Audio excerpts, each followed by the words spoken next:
षष्ठ सर्ग, छठा सर्ग। हनुमान जी का रावण तथा अन्यान्य राक्षसों के घरों में सीता जी की खोज करना।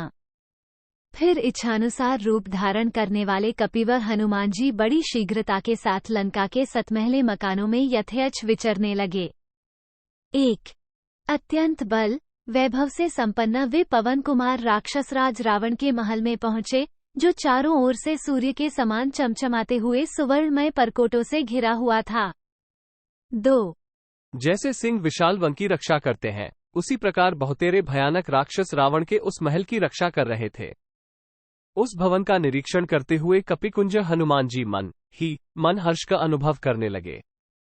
3 वो महल चांदी से मढ़े हुए चित्रों, सोने जड़े हुए दरवाजों और बड़ी अद्भुत ड्योढ़ियों तथा सुंदर द्वारों से युक्त था।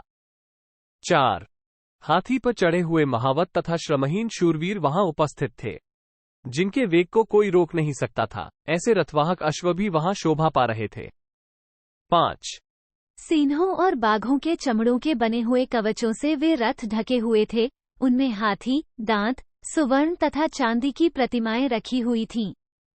उन रथों में लगी हुई छोटी छोटी घंटिका की मधुर ध्वनि वहां होती रहती थी। ऐसे विचित्र रथ उस रावण भवन में सदा आ जा रहे थे।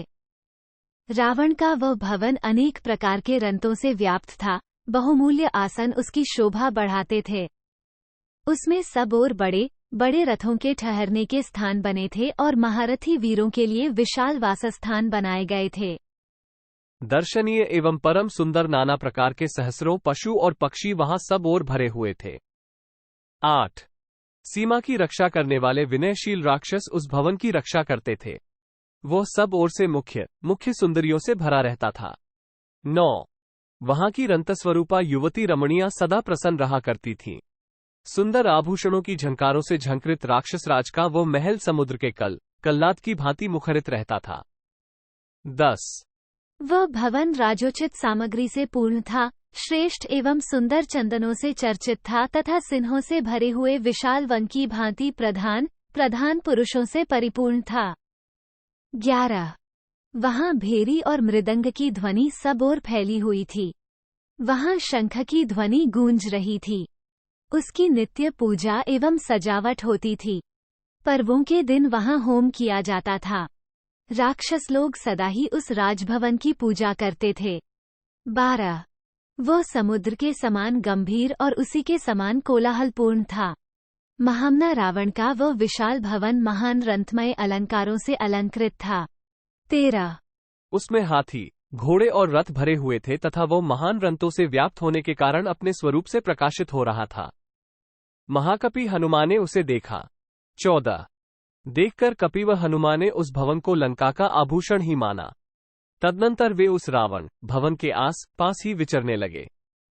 15 इस प्रकार वे एक घर से दूसरे घर में जाकर राक्षसों के बगीचों के सभी स्थानों को देखते हुए बिना किसी भय से अट्टालिकाओं पर विचरण करने लगे।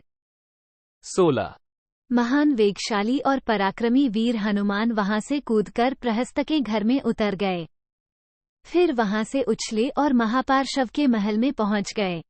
17 तदनंतर वे महाकपि हनुमान मेघ के समान प्रतीत होने वाले कुंभकर्ण के भवन में और वहां से विभीषण के महल में कूद गए। 18 इसी तरह क्रमशः ये महोदर, विरूपाक्ष, विद्युग्जीव और विद्युमाली के घर में गए। 19 इसके बाद महान वेगशाली महाकपि हनुमान ने फिर छलांग मारी और वे वज्रदष्ट, शुक तथा बुद्धिमान सारण के घरों में जा पहुंचे।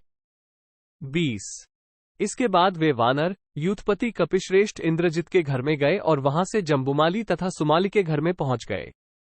21 तदनंतर वे महाकपि उछलते कूदते हुए रश्मिकेतु, सूर्य शत्रु और वज्रकाय के महलों में जा पहुंचे।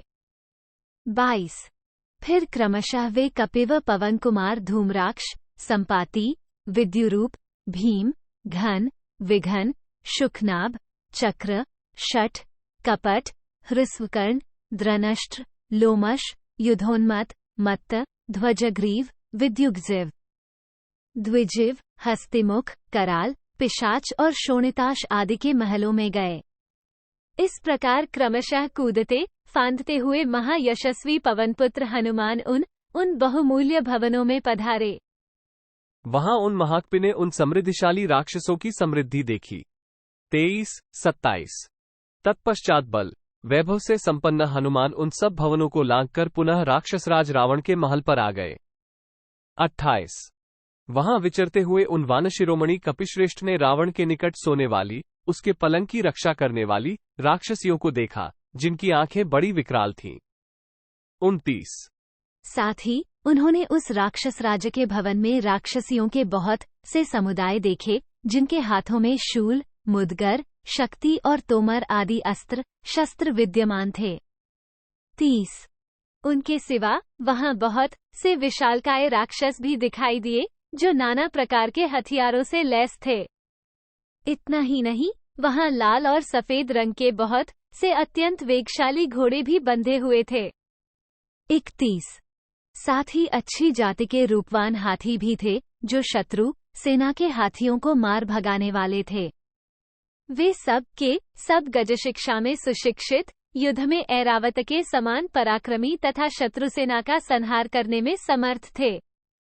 वे बरसते हुए मेघों और झरने बहाते हुए पर्वतों के समान मद की धारा बहा रहे थे। उनकी गर्जना मेघ गर्जन के समान जान पड़ती थी। वे सम्रांगण में शत्रुओं के लिए दुर्जय थे। हनुमान जी ने रावण के भवन में उन सबको देखा। 32-331-2 राक्षसराज रावण के उस महल में उन्होंने सहस्रों ऐसी सेनाएं देखी, जो जाम्बुनत के आभूषणों से विभूषित थीं। उनके सारे अंग सोने के गहनों से ढके हुए थे तथा वे प्रातः काल के सूर्य की भांति उद्दीप्त हो रही थीं। पवन पुत्र हनुमान जी ने राक्षसराज रावण के उस भवन में अनेक प्रकार की पालकियां, विचित्रलता, गृह, चित्रशालाएं, क्रीड़ा भवन, काष्ठमय क्रीड़ा पर्वत, रमणीय विलास गृह और दिन में उपयोग में आने वाले विलास भवन भी देखे। 36-371-2 उन्होंने वह महल मंद्राचल के समान ऊंचा, क्रीड़ा मयूरों के रहने के स्थानों से युक्त, ध्वजाओं से व्याप्त, अनंत रंतों का भंडार और सब ओर से निधियों से भरा हुआ देखा। उसमें धीर पुरुषों ने निधिरक्षा के उपयुक्त कर्मार्गों का अनुष्ठान किया था तथा वह साक्षात भूतनाथ, महेश्वर या कुबेर के भवन के समान जान पड़ता था। रंगटोंग की किरणों तथा रावण के तेज के कारण वह घर किरणों से युक्त सूर्य के समान जगमगा रहा था। 40 वानरयुत्पत्ति हनुमान ने वहां के पलंग, चौकी और पात्र सभी अत्यंत उज्ज्वल तथा जाम्बुनत सुवर्ण के बने हुए ही देखे।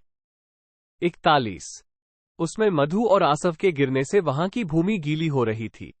मणिमय पात्रों से भरा हुआ वो सुवितृत महल कुबेर भवन के समान मनोरम जान पड़ता था। नूपुरों की झंकार, करधनियों की खनखनाहट, मृदंगों और तालियों की मधुर ध्वनि तथा अन्य गंभीर घोष करने वाले वाद्यों से वो भवन मुखरित हो रहा था।